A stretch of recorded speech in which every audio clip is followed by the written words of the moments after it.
तो दोस्तों अब मैं इन सब का एक एक करके डिटेल्स में पढ़ने जा रहा हूं। आप लोग बने रहें और इस वीडियो को पूरा देखिए, मजा आएगा। पूरा केमिस्ट्री आपके दिमाग में अट जाएगा, मैं गारंटी देता हूं। और मैट्रिक में टॉप करेंगे। आइए अगले पार्ट में मिलते हैं।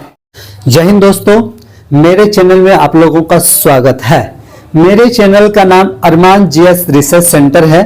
आप लोग YouTube पे जाकर के सबसे पहले मेरे चैनल को सब्सक्राइब कर लें और लाइक कर लें तथा बेल आइकन को क्लिक कर दें ताकि मेरे पढ़ाई के वीडियो का हर नोटिफिकेशन आप तक मिलते रहे।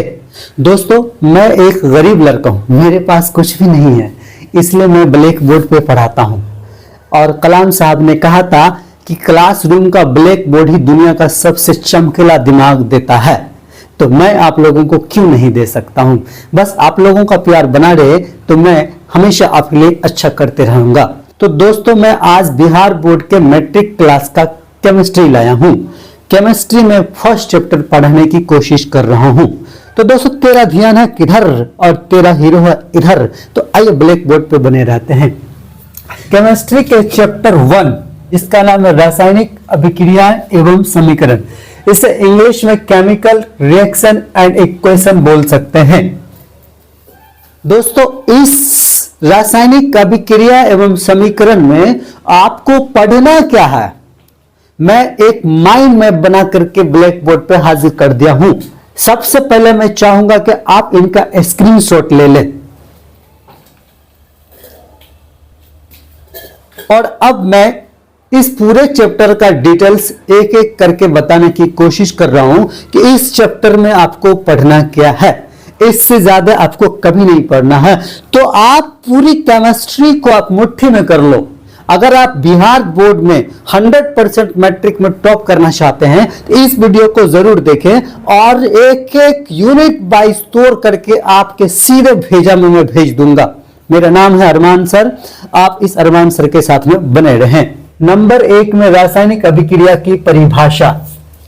दोस्तों रासायनिक अभिक्रिया किसे कहते हैं, रासायनिक अभिक्रिया से आप क्या समझते हैं, रासायनिक अभिक्रिया की परिभाषा लिखें।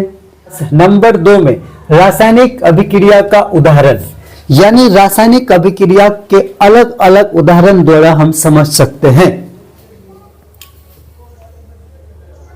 नंबर 3 रासायनिक अभिक्रिया के भाग, यानी रासायनिक अभिक्रिया के कितने भाग हैं, किन किन भागों में बांटा गया है, सभी भागों का अध्ययन करेंगे। नंबर 4 में रासायनिक अभिक्रिया को व्यक्त करना, यानी रासायनिक अभिक्रिया को हम कैसे व्यक्त कर सकते हैं, उनको व्यक्त करने के लिए भी इस चैप्टर में सीखेंगे।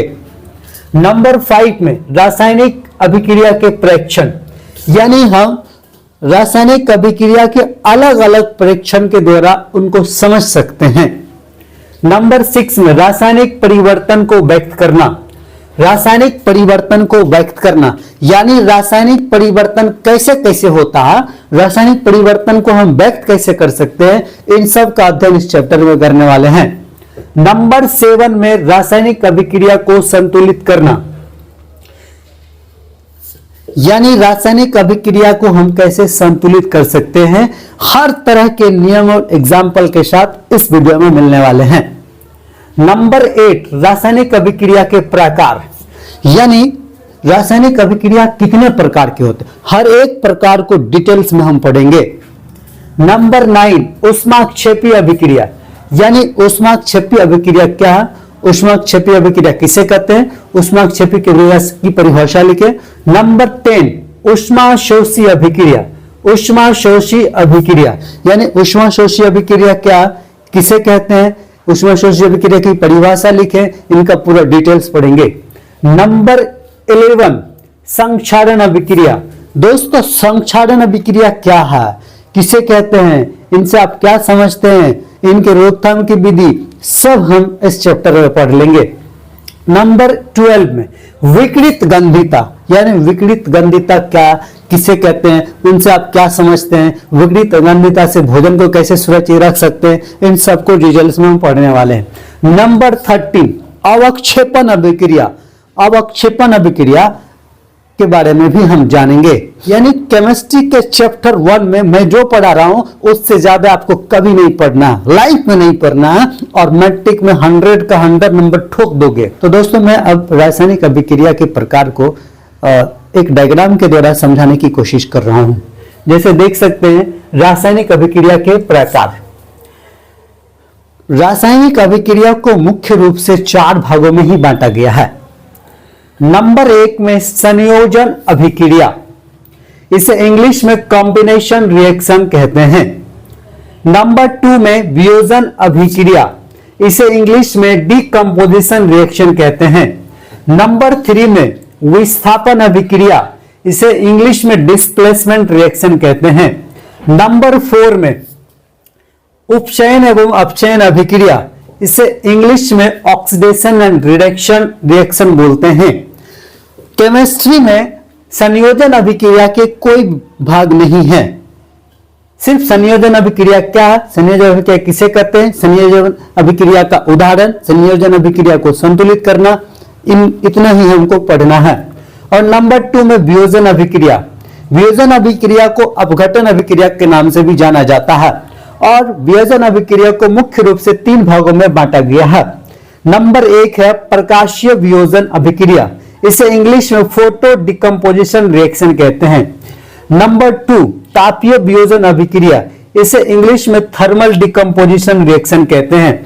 नंबर 3 में विद्युतीय वियोजन अभिक्रिया, इसे इंग्लिश में इलेक्ट्रोलाइसिस डिकम्पोजिशन रिएक्शन कहते हैं।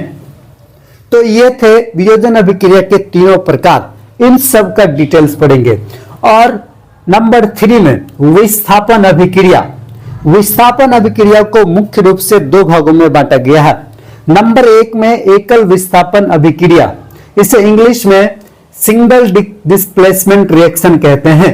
और नंबर 2 में द्विविस्थापन अभिक्रिया, इसे इंग्लिश में डबल डिस्प्लेसमेंट रिएक्शन कहते हैं।